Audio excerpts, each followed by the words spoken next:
श्री शिवाय नमस्तुभ्यम। ओम नमः शिवाय। हर हर महादेव। प्रिय श्रोताओं, आप सभी को सावन मास के द्वितीय सोमवार की हार्दिक शुभकामनाएं। आज आप सुनिए सावन सोमवार की व्रत कथा। एक बार किसी नगर में एक साहूकार था जिसके घर में धन की कोई कमी नहीं थी, लेकिन कोई संतान ना होने के कारण वह बड़ा दुखी था। संतान प्राप्ति के लिए वह हर सोमवार को व्रत रखता था और पूरी श्रद्धा के साथ शिव मंदिर जाकर भगवान शिव और माता पार्वती की पूजा किया करता था। उसकी भक्ति देखकर एक दिन माँ पार्वती प्रसन्न होकर भगवान शिव से साहूकार की मनोकामना पूर्ण करने का निवेदन करती हैं। पार्वती जी के आग्रह पर भगवान शिव ने कहा, हे देवी, इस संसार में हर प्राणी को उसके कर्मों का फल मिलता है और जिसके भाग्य में जो हो उसे भोगना ही पड़ता है। लेकिन पार्वती जी ने साहूकार की भक्ति देखकर उसकी मनोकामना पूर्ण करने की इच्छा व्यक्त की। माता पार्वती के आग्रह पर भगवान शिव ने साहूकार को पुत्र प्राप्ति का वरदान तो दिया, लेकिन उन्होंने बताया कि यह बालक केवल 12 वर्षों तक ही जीवित रहेगा। माता पार्वती और भगवान शिव की इस बात को साहूकार सुन रहा था, इसलिए उसे ना तो इस बात की खुशी हुई और ना ही कोई दुख, बल्कि वह पहले की तरह ही शिव जी की पूजा करता रहा।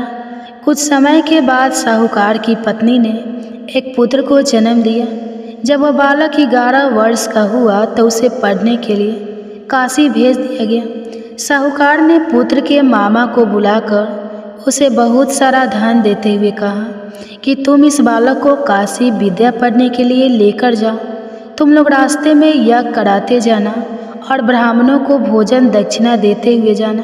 दोनों मामा भांजे इसी तरह यज्ञ कराते और ब्राह्मणों को दान दक्षिणा देते।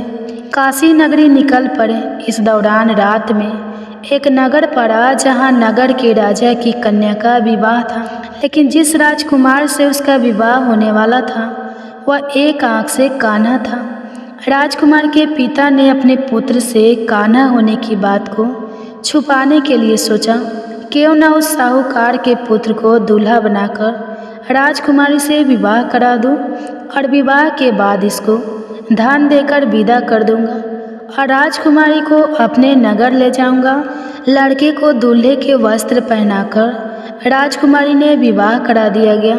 साहूकार का पुत्र ईमानदार था, उसे यह बात सही नहीं लगी, इसलिए उसने अवसर पाकर राजकुमारी के दुपट्टे पर लिख दिया कि तुम्हारा विवाह तो मेरे साथ हुआ है, लेकिन जिस राजकुमार के संग तुम्हें भेजा जाएगा वह एक आंख से कान्हा है।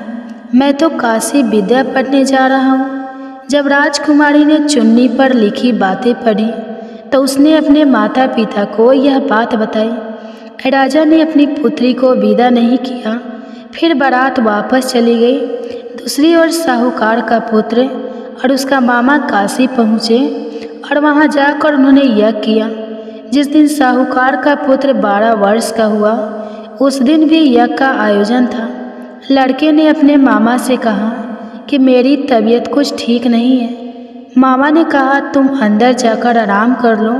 भगवान शिव के वरदान अनुसार कुछ ही देर में उस बालक के प्राण निकल गए। मृत भांजे को देखकर उसकी मामा ने विलाप करना शुरू कर दिया। संयोगवश उसी समय भगवान शिव और माता पार्वती उधर से जा रहे थे। पार्वती जी ने भोलेनाथ से कहा, स्वामी, मुझे इसके रोने का स्वर सहन नहीं हो रहा, आप कृपया इस व्यक्ति के कष्ट को अवश्य दूर कीजिए। जब भगवान शिव मृत बालक के समीप गए तो वह बोले कि यह उसी साहूकार का पुत्र है जिसे मैंने 12 वर्षों की आयु का वरदान दिया था। अब आज इसकी आयु पूरी हो चुकी है। लेकिन मृत भाव से विभोर माता पार्वती जी कहने लगी, हे महादेव, आप इस बालक को और आयु देने की कृपा करें, नहीं तो इसके वियोग में इसके माता पिता भी तड़प तड़प कर मर जाएंगे। माता पार्वती के पुनः आग्रह पर भगवान शिव ने उस लड़के को जीवित होने का वरदान दिया। शिव जी की कृपा से वह लड़का जीवित हो गया। शिक्षा पूरी करके लड़का मामा के साथ अपने नगर की ओर वापस चल पड़ा। दोनों चलते हुए उसी नगर में पहुँचे जहाँ उसका विवाह हुआ था। उस नगर में भी उन्होंने यज्ञ का आयोजन किया। उस लड़के के ससुर ने उसे पहचान लिया और महल में ले जाकर उसकी खूब खातिरदारी की और अपनी पुत्री को धूमधाम से विदा कर दिया। इधर साहूकार और उसकी पत्नी भूखे प्यासे रहकर अपने बेटे की प्रतीक्षा कर रहे थे। उन्होंने प्रण कर रखा था कि अगर उन्हें अपने बेटे की मृत्यु का समाचार मिला तो वह भी प्राण त्याग देंगे, परंतु अपने बेटे के जीवित होने का समाचार पाकर वे बेहद प्रसन्न हुए। उसी रात भगवान शिव ने साहूकार के स्वप्न में आकर कहा, हे सृष्टि, मैंने तेरे सोमवार के व्रत करने और व्रत कथा सुनने से प्रसन्न होकर तेरे पुत्र को लंबी आयु प्रदान की है। इसी प्रकार जो कोई सोमवार व्रत करता है या कथा सुनता है और पढ़ता है, उसके सभी दुख दूर होते हैं और सभी मनोकामनाएं पूर्ण होती हैं। सभी प्रेम से बोलिए भोले शंकर भगवान की जय, माता पार्वती की जय। हे भोलेनाथ, यदि इस व्रत कथा या श्रवण में हमसे कोई त्रुटि हो गई हो, किसी शब्द भावना या चरण में भूल हो गई हो, तो कृपया क्षमा करें। आपकी कृपा से यह द्वितीय सोमवार सुगमता से पूर्ण हुआ। हे भोले शंकर, सबके जीवन में शांति, सुख, सौभाग्य, स्वास्थ्य और संतोष बना रखें। आपके चरणों में यही हमारी विनती है। सबका मंगल हो, सबका कल्याण हो। हर हर महादेव। आइए अब सुनते हैं दूसरी कथा। एक बार भगवान शिव ने अपनी दिव्य शक्ति से एक बड़े कढ़ाई को प्रकट की। कढ़ा जिसमें हम भोजन पकाते हैं और जिसे हम कढ़ाई कहते हैं। तो अब भगवान शिव कढ़ाई को प्रकट करके उसे एक तरफ रखकर ध्यान में मग्न हो गए। इतनी देर में माता पार्वती स्नान करके भगवान शिव के समक्ष आती हैं और आकर उन्होंने क्या देखा कि भगवान शिव के सामने एक बड़ा सा भारी भरकम काढ़ा रखा हुआ है और उसी के सामने भगवान शिव ध्यान मग्न बैठे हुए हैं। अब तो देवी पार्वती बड़े आश्चर्य में पड़ गई। अब वे महादेव के ध्यान से बाहर निकलने की प्रतीक्षा करने लगी। जब महादेव का ध्यान समाप्त हुआ तब देवी पार्वती ने पूछा, हे देव, हे त्रिलोकीनाथ, हे मेरे प्रभु, बड़ा ही आश्चर्य है प्रभु, यह भारी भरकम बड़ा सा कढ़ा यह किस लिए लाया गया है? इससे पहले कि माता पार्वती आगे कुछ पूछती, भगवान शिव मुस्कुराते हुए बीच में बोले, देवी, हे पार्वती, आप इस कढ़ाई को देखकर इतना आश्चर्य मत कीजिए, क्योंकि आप हर दिन कोई ना कोई प्रश्न लेकर हमारे सामने प्रस्तुत हो जाती हैं और जब मैं उसका उत्तर देता हूँ और कहानी सुनाकर आपका मन बहलाता हूँ, तभी आपको संतुष्टि होती है। इसलिए देवी, आज हमने इसी का प्रबंध किया है। प्रिय भक्तजनों, चलिए आगे सुनते हैं फिर आगे क्या होता है। जो प्रिय भक्तजनों, इधर बड़े कढ़ाई को देखकर माता पार्वती सोच में पड़ गई और भगवान शिव माता पार्वती को आधी अधूरी बात सुनाकर मुस्कुराकर फिर से ध्यान मग्न हो गए। अब इधर चलिए देखते हैं कि इसके बाद क्या होता है। इधर अनंत ब्रह्मांड में चारों युग, चारों भाई एक साथ बैठकर बात कर रहे होते हैं। चारों एक साथ बैठे थे। अब बातों ही बातों में एक दूसरे से वाद विवाद करने लगे। सब आपस में यही कहने लगे कि हम तुमसे बड़े हैं, हम तुमसे महान हैं। तो कोई कहता है हम तुमसे श्रेष्ठ हैं। अब सभी खुद को एक दूसरे से श्रेष्ठ बताने की कोशिश करने लगे। तब सबसे पहले सतजू कहने लगा कि अरे मूर्खों, तुम सब मुझसे छोटे हो, भला तुम मेरी बराबरी कैसे करने लगे?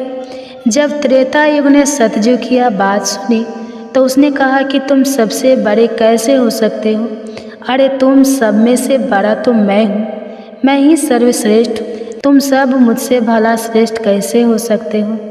इतने में ही द्वापर युग भी बोल उठा कि तुम मुझसे श्रेष्ठ कैसे हो सकते हो? अरे तुम सब में से श्रेष्ठ तो मैं हूँ, तुम लोगों का श्रेष्ठ होने का तो कोई सवाल ही नहीं उठता। अब उन सबकी बात सुनकर भला कलयुग कैसे चुप रहता? कलयुग भी बीच में बोल उठा, तुम तीन मुझसे श्रेष्ठ बन रहे हो। अरे असलियत तो तुम जानते ही नहीं, असलियत तो यही है कि श्रेष्ठ मैं ही हूँ। इस तरह से अब वाद विवाद करते करते वे चारों युग आपस में ही लड़ाई झगड़ा करने लगे अब चारों युगों ने मिलकर एक योजना बनाई। वे आपस में कहने लगे कि इस तरह तो वाद विवाद करके कोई फैसला ही नहीं हो पाएगा। हम सब मिलकर क्यों न कैलाश पर्वत पर चले। वे चारों युग आपस में कहने लगे कि इस प्रकार लड़ते रहें तो अच्छा होगा, हम सब मिलकर कैलाश पर्वत पर विराजमान भगवान शिव के पास चलते हैं। अब तो वही हमारा फैसला करेंगे।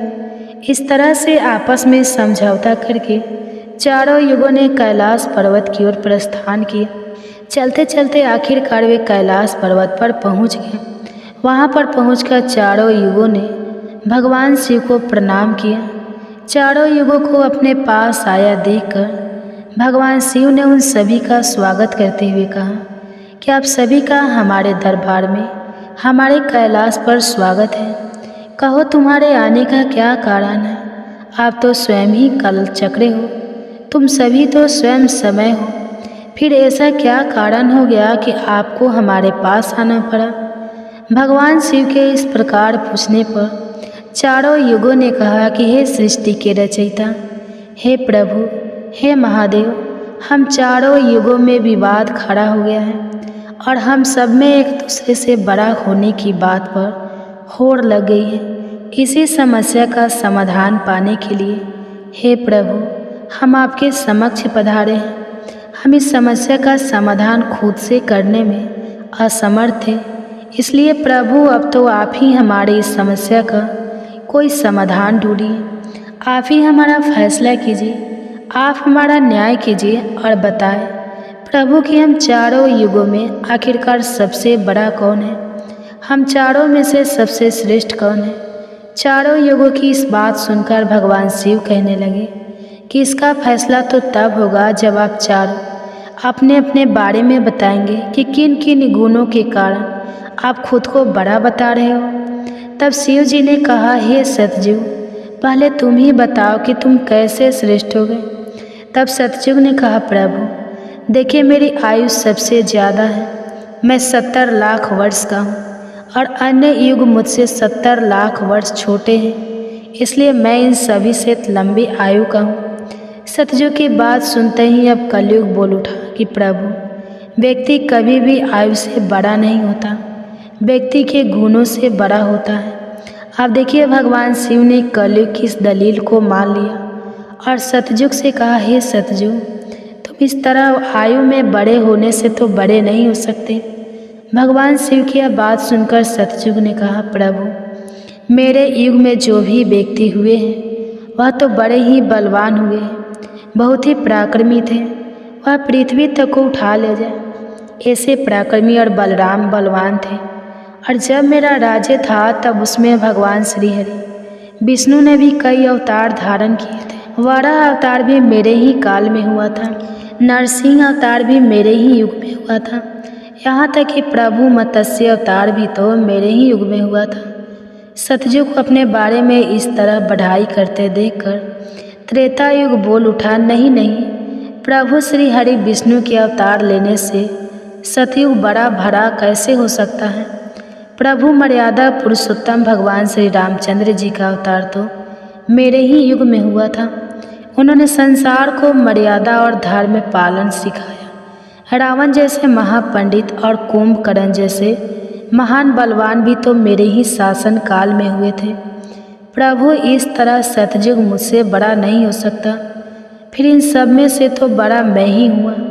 बस फिर क्या था। जब यह बातें द्वापर ने सुनी तो द्वापर युग महादेव से बोल उठा, हे महादेव, हे प्रभु, यह दोनों बड़े बन रहे हैं, किंतु यह दोनों बड़े कैसे हो सकते हैं। आप देखिए ना प्रभु, आप तो जानते ही हैं जब मेरा शासन काल आया तो मेरे ही तो शासन काल में भगवान श्री कृष्ण ने अवतार लिया था और जो 16 कलाओं से संपन्न थे, परिपूर्ण थे, पर ब्रह्मा थे, उन्होंने ऐसा विराट रूप दिखाया जो कभी स्वयं भगवान विष्णु ने भी नहीं दिखाया था। इसलिए हे प्रभु, हे भोलेनाथ, यह दोनों योद्धाओं की बात करते हैं तो मेरे शासन काल में भी बड़े बड़े योद्धा द्रोणाचार्य, कर्ण, भीष्म, पितामह, युधिष्ठिर, अर्जुन, भीम, नकुल, सहदेव, कंस आदि ये भी तो मेरे ही शासन काल में हुए थे। प्रभु, यहाँ तक कि बलराम जी भी मेरे ही शासन काल में तो हुए थे। अब बताइए प्रभु, मेरे शासन काल में कौन सा योद्धा भला इन्हें धाव से कम था? इन सबसे तो श्रेष्ठ मैं ही हूँ। तब तक कलिग भी बोल उठा कि प्रभु, मैं इनकी बातें सही मानता हूँ, लेकिन इन तीनों के शासन काल में जो भी योद्धा हुए थे, जो भी अवतार हुए थे, उनमें कई काम चोरियाँ पाई गई थी, और जिनके शासन काल में काम चोरी वाले मनुष्य होते हैं, वे भला श्रेष्ठ कैसे हो सकते हैं? कलयुग कहने लगा, नहीं भगवान, मेरा शासन काल सबसे अच्छा है, क्योंकि मेरा शासन काल तो अच्छी अच्छी और नई नई तकनीकों से परिपूर्ण है। मेरा युग मशीनों का युग है, इसलिए मेरा शासन काल सबसे श्रेष्ठ है। अब भगवान शिव उन चारों युगों की बात को, उनके वाद विवाद को सुनकर मन ही मन विचार करने लगे कि किस प्रकार से इन सब की बातों का फैसला किया जाए और किस युग को श्रेष्ठ साबित किया जाए। वहीं पास में ही जगत जननी माता पार्वती भी भगवान शिव के साथ विराजमान थे, जो कि इन सभी युगों के वार्तालाप को बड़े ही ध्यानपूर्वक सुन रही थी। तभी माता पार्वती महादेव से कहने लगी, हे प्रभु, आप मन ही मन किस बात का विचार कर रहे हैं? अगर आपने इनका फैसला नहीं किया तो यह चारों भाई तो फिर आपस में ही कट मर जाएंगे, आपस में इस तरह की झगड़ा करते रहेंगे। प्रभु, इसलिए आपको इनका फैसला तो तुरंत ही करना होगा। अगर इन्होंने ऐसा किया तो सृष्टि का तो काल चक्र ही रुक जाएगा, समय का प्रभाव ही रुक जाएगा। इसलिए हे भोलेनाथ, अब आप ही कुछ कीजिए। माता पार्वती के इस आग्रह को सुनकर महादेव कहने लगे, हे देवी, ठीक है, मैं समस्त युगों की बात मानता हूँ और मैं ही इन चारों युगों की बात का फैसला करूँगा। इसके बाद भगवान शिव ने चारों युगों से कहा, चलो ठीक है, अब मैं तुम चारों की परीक्षा लूँगा। जो इस परीक्षा में सफल हुआ वही श्रेष्ठ साबित हुआ। सतयुग बोल उठा, हे भगवान, आप जो चाहे हमारी परीक्षा ले सकते हैं, लेकिन सत्य तो यही है प्रभु कि सबसे बड़ा तो मैं ही रहूँगा। भगवान शिव की बात मानकर आखिरकार चारों युग परीक्षा देने के लिए तैयार हो गए। तब भगवान शिव ने माता पार्वती की तरफ मुस्कुराते हुए देखा और फिर कहा, हे देवी, आप आश्चर्यचकित थी ना कि मैंने अपने सामने यह कढ़ा किस लिए रखा है? तो अब इस कढ़ाई का समय आ गया है। आपने मुझसे प्रश्न किया था कि यह कढ़ाई मैंने किस लिए रखा है और यह फरसा किस उद्देश्य के लिए है। तब क्या था, भगवान शिव ने देखते ही देखते लोहे के फरसे को कैलाश पर्वत के नीचे एक तलहटी में रख दिया और फिर उस कढ़ाई परसे के पास में ही चावल का एक ढेर भी लगा दिया। फिर भगवान शिव ने चारों युगों को बुलाया और कहा कि तुम चारों ही देख रहे हो ना, इसी से तुम चारों की अभी परीक्षा हो जाएगी। फिर भगवान शिव ने सतयुग से कहा, हे सतयुग, तुम मेरे 500 गणों को जो यहाँ बैठे हुए हैं भोजन बनाकर खिलाना है और इस परसे में रखे हुए चावल को बनाना है और इन चावलों को तुम्हारे ही युग का कोई व्यक्ति बनाएगा और मेरे यहाँ पर जितने भी गण हैं वह सब भोजन करेंगे। इसके बाद भगवान शिव ने आगे कहा, सतयुग, अब तुम्हारे ही युग का कोई व्यक्ति बनाओ और उसे यहाँ भोजन बनाने के लिए भेज दो। तब तक हम सभी लोग यहाँ खड़े होकर देख रहे हैं। भगवान शिव की बात जब सतयुग ने सुनी तो उसने ही बड़ा बलवान योद्धा बनाया। फिर सतयुग ने उस योद्धा से कहा कि जाओ बेटा, इस कढ़ाई में चावल बनाओ और बनाकर भगवान शिव के इन सभी 500 गणों को भोजन कराओ। अपने स्वामी की बात सुनकर वह सतयुग का व्यक्ति वहाँ आकर के देखता है, जो हजारों टन से भी ज़्यादा का कड़ा है। उसने वहाँ पर एक चूल्हा तैयार किया और उस चूल्हे पर उस कढ़ाई को रखकर लकड़ियों की व्यवस्था की, आग जलाई और उस कढ़ाई में पानी डाला, फिर चावल डाले और जब चावल बनकर तैयार हो गए तब उसने भगवान शिव के सभी गणों को एक पंक्तियाँ में बैठा दिया और उन सभी को उसने भोजन कराया। सभी गुणों को भोजन कराने के बाद वह बलवान योद्धा अपने स्वामी सतयुग के पास वापस आया और उसे प्रणाम किया। तो सतयुग ने शाबाशी से उसकी पीठ थपथपाई और कहा कि आज तुमने मेरी लाज रख ली, अब तुम यहाँ से जा सकते हो। इसके बाद भगवान शिव ने त्रेता युग से कहा कि त्रेता, अब तुम अपने युग के कोई व्यक्ति को भेजो और यह जो कढ़ा रखा हुआ है इनमें चावल बनाकर मेरे सभी गणों को खिलाओ। त्रेता ने सुना तो कहने लगा कि ठीक है प्रभु, जैसी आपकी आज्ञा। अब त्रेता युग ने भी अपने समय के समान महान बलशाली कुंभकर्ण जैसे बलवान व्यक्ति को उत्पन्न किया और उससे कहा कि हे पुत्र, यह मेरे परीक्षा की घड़ी है। तुम्हें भगवान शिव के समस्त सभी समक्ष गणों को भोजन बनाकर खिलाना है। त्रेता युग के व्यक्ति ने उसे प्रणाम किया और उसके बाद वह वहाँ से तलहटी में चला गया। तलहटी में आकर उसने चूल्हा बनाया, लकड़ियों की व्यवस्था की, आग जलाई और एक हाथ से ही उस भारी भरकम कढ़ाई को उठाकर देखते ही देखते चूल्हे पर रख दिया। फिर उसमें पानी डालकर चावल डाले और जब चावल पक गए तब सभी गणों को बुलाकर उन्हें पाने के बाद भोजन कराया। इसके बाद वह वहाँ से तुरंत कैलाश पर्वत पर पहुँच गया, जहाँ पर चारों युग विराजमान थे। इस प्रकार से त्रेता युग ने भी अपना कार्य पूर्ण किया। अब बारी आई द्वापर युग की। भगवान शिव ने द्वापर युग से कहा, हे द्वापर, अब मैं तुम्हारी परीक्षा लूँगा। जिस प्रकार से सतयुग और त्रेता युग ने परीक्षा दी है, ठीक इसी प्रकार से तुम्हें भी यह परीक्षा देनी होगी। यह सुनकर द्वापर युग ने बलशाली भीम के समान एक व्यक्ति को उत्पन्न किया और उसे आदेश दिया कि हे पुत्र, यह मेरे परीक्षा की घड़ी है, तुम्हें मेरी लाज रखनी है। अब तुम जाओ और बड़े से कढ़ाई में चावल बनाकर भगवान शिव के सभी गणों को भोजन कराओ और मेरी लाज बचाओ। यह सुनकर द्वापर युग के व्यक्ति ने अपने स्वामी को प्रणाम किया और वहाँ से तलहटी में चल पड़ा। तलहटी में जाकर उसने सबसे पहले चूल्हा बनाया, फिर आग जलाने के लिए लकड़ियाँ ढूंढी, लकड़ियों को चूल्हे में डालकर जलाया और पूरी ताकत लगाकर उसने उस बड़े से कढ़ाई को उठाकर जैसे तैसे खींचकर उसे चूल्हे पर रख दिया। वह तो द्वापर युग का व्यक्ति था, तो उसे थोड़ा ज़्यादा जोर लगाना पड़ा और बड़ी मुश्किल से वह कढ़ाई को उठा पाया। इस प्रकार से द्वापर युग के व्यक्ति ने भी चावल तैयार किए और भगवान के सभी गणों को भोजन कराकर वह फिर अपने स्वामी के पास वापस आया।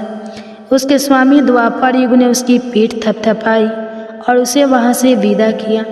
अब बारी आती है कलयुग की। तब भगवान शिव कहते हैं, हे कलयुग, अब तुम्हारी बारी है।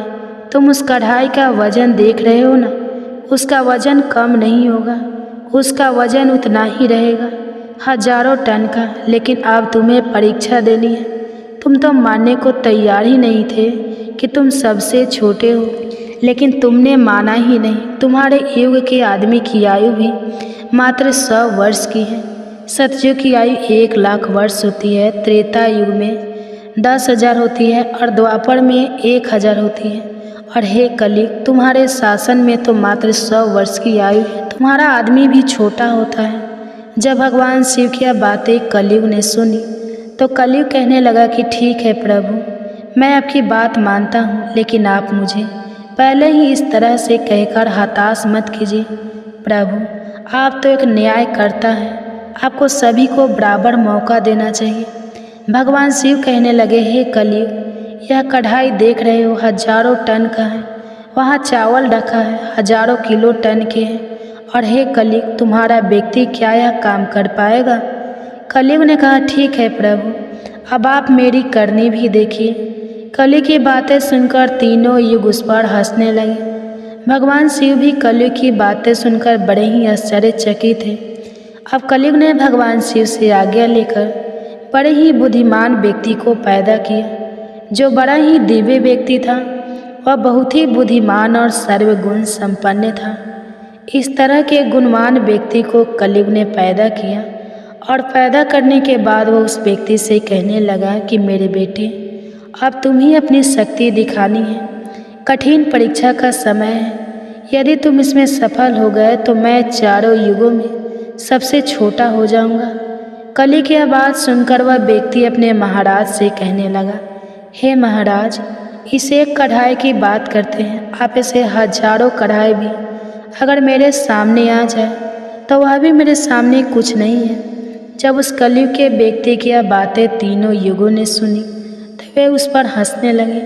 अब वे हंस हंसकर आपस में कहने लगे कि आज एक छोटा सा आदमी जिसकी लंबाई मात्र 3 हाथ है, यह भला क्या कर लेगा, जबकि हम युगों की लंबाई तो बहुत अधिक है। प्रिय भक्तजनों, यह बात तो बिल्कुल सत्य है कि सतयुग के लोगों की लंबाई 21 हाथ और त्रेता युग के व्यक्ति की लंबाई 14 हाथ थी और द्वापर युग के व्यक्ति की लंबाई 7 हाथ थी और अब कलयुग के व्यक्ति की लंबाई तो मात्र 3 हाथ ही होती है। तीनों युग अब बड़ी जोर जोर से कलयुग पर हंस रहे थे। इधर कलयुग का आदेश पाकर वह कलयुगी व्यक्ति उस तलहटी में गया। तलहटी में आकर उसने देखा कि कढ़ाई का वजन तो सचमुच बहुत ही ज़्यादा है, इसे मैं आसानी से उठा नहीं पाऊंगी। तो उस व्यक्ति ने दिमाग लगाया और उस कढ़ाई के नीचे मिट्टी खोदना शुरू कर दिया। कढ़ाई तो उसने हिलाया तक नहीं, बल्कि उस कढ़ाई को बिना हिलाए डुलाए उसके नीचे एक भट्ठी तैयार कर दी। अब उसे लकड़ियाँ ढूंढने में भी ज़्यादा समय नहीं लगाना पड़ा, क्योंकि वहीं पर कुछ अधली लड़कियाँ पड़ी हुई थी। वह कलयुग का व्यक्ति कितना दिमाग वाला था, उसने कुछ भी नहीं किया, कढ़ाई के नीचे भट्ठी खोद दी और उसी में आग जला दी। चावल को कढ़ाई में डाल दिया और चावल में पानी डाल दिया। चावल इस प्रकार पककर तैयार हो गया। तब उसने भगवान शिव के 4 गणों को बुलाया और उन गणों से कहा कि आप मेरा साथ दीजिए और इन चावलों को आपस में परोस लीजिए। यह बात सुनते ही भगवान शिव के 4 हष्ट-पुष्ट गण चल देते हैं और देखते ही देखते कतार में बैठे सभी शिवगणों को उन 4 विशाल गणों ने चावल परोस दिए। इस प्रकार सभी गणों ने भोजन कर लिया। तब कलयुग के व्यक्ति ने उन 4 गणों से कहा कि अब आप सभी भोजन कर सकते हैं। तब कलयुग के उस व्यक्ति ने उन 4 गणों को भी भोजन कराया, फिर उस कढ़ाई को साफ किया और कढ़ाई को वहीं छोड़ दिया। इस तरह उसका काम भी पूरा हो गया। अब कलयुग का वह व्यक्ति भी अपने स्वामी के पास कैलाश पर्वत पर आ गया और कहने लगा कि हे प्रभु, मैंने आपका काम कर दिया है। कलयुग ने यह सुना तो बहुत खुश हुआ। तब उसने उस कलयुगी व्यक्ति की पीठ थपथपाई, फिर कहा कि हे पुत्र, तुमने बहुत अच्छा काम किया और इस परीक्षा की घड़ी में मेरा साथ दिया। ऐसा कहकर कलयुग ने उस व्यक्ति को वहाँ से विदा कर दिया। इसके बाद कलयुग ने हाथ जोड़कर भगवान शिव से कहा, हे भगवान, अब आप ही निर्णय कीजिए कि हम सब में से बड़ा कौन है। भगवान शिव कहने लगे कि मैंने तुम चारों युगों की बहुत अच्छे से परीक्षा ली। जब सतयुग की बारी आई तो उसने चूल्हा बनाया, उस पर कढ़ाई रखा, आग जलाई, चावल डाला, पानी डाला। फिर चावल पक गए तो उसने मेरे गणों को बिठाकर उसने स्वयं उन्हें भोजन परोसा, उन्हें खिलाया और अपना कार्य पूरा किया। जब त्रेता और द्वापर की बारी आई तो उन्होंने भी बिल्कुल ऐसा ही किया। अब बारी थी कलयुग की। शायद तुमने देखा नहीं कि मात्र 3 हाथ का व्यक्ति, जिसकी बुद्धि देख लीजिए, ये कढ़ाई कितनी भारी भरकम और बड़ी थी।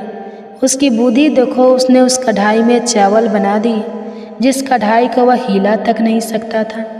और मेरे इतने गण थे, अगर वह व्यक्ति बाल्टियों से चावल परोसता तो शायद वो परेशान हो जाता।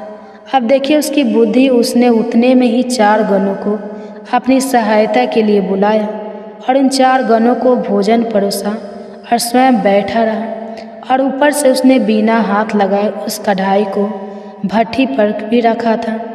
यह कितना बुद्धिमान व्यक्ति था और इसलिए यह युग भी बहुत बुद्धिमान हुआ। तब भगवान शिव ने उन चारों युगों से कहा कि कलयुग बुद्धिमान व्यक्ति का युग होगा। तुम सब जैसा शासन करते आए हो, चलो ठीक है, तुम सब की धर्म और निष्ठा भी रही है, सभी ने धर्म का अच्छे से पालन भी किया है, चलो ठीक है। लेकिन तुम्हारे युग के व्यक्तियों में बुद्धि का अभाव था, जिन्होंने कभी अपनी बुद्धि का उपयोग नहीं किया। अब देख लो, रावण और कुंभकर्ण जैसे असुर ने भगवान विष्णु के अवतार को ही नहीं पहचाना और अज्ञानतावश उनसे ही युद्ध कर बैठे और कारण यह हुआ कि वे युद्ध में मारे गए। अगर उन्हें बिल्कुल भी अपनी बुद्धि का प्रयोग किया होता तो उनका इस प्रकार सर्वनाश नहीं होता। इसलिए हे चारों युगों, आने वाले कलयुग के राज्य में ऐसे ही बुद्धिमान व्यक्ति देखने को मिलेंगे। ऐसी ही तकनीक, ऐसी ही मशीनें बनाएंगे जिससे वे बैठे बैठे ही सारा काम कर सकते हैं। बैठे बैठे ही कोई भी काम कर सकते हैं। कलयुग में व्यक्ति एक ही दिन में भगवान को प्राप्त कर लेगा। इस प्रकार से भगवान शिव ने चारों युगों की समस्याओं का समाधान किया और कहा कि कलयुग की सबसे श्रेष्ठ युग है। यह सुनकर चारों युग अपने अपने धाम को संतुष्ट होकर लौट गए। माता पार्वती भी यह सब कुछ देख और सुनकर बड़ी प्रसन्न हुई। उनके मन में उठी जिज्ञासा भी शांत हो चुकी थी और उनका मन भी बहल चुका था। तो प्रिय भक्तजनों, आज की कथा अगर पसंद आई हो तो वीडियो को लाइक कीजिएगा, शेयर कीजिएगा, चैनल को सब्सक्राइब कीजिएगा और कमेंट्स में हर हर महादेव जरूर लिखिएगा। इसी के साथ आज आप हमारे चैनल पर शिव महापुराण की कथा भी जरूर सुनिएगा। तो प्रेम से बोलिए ओम नमः शिवाय।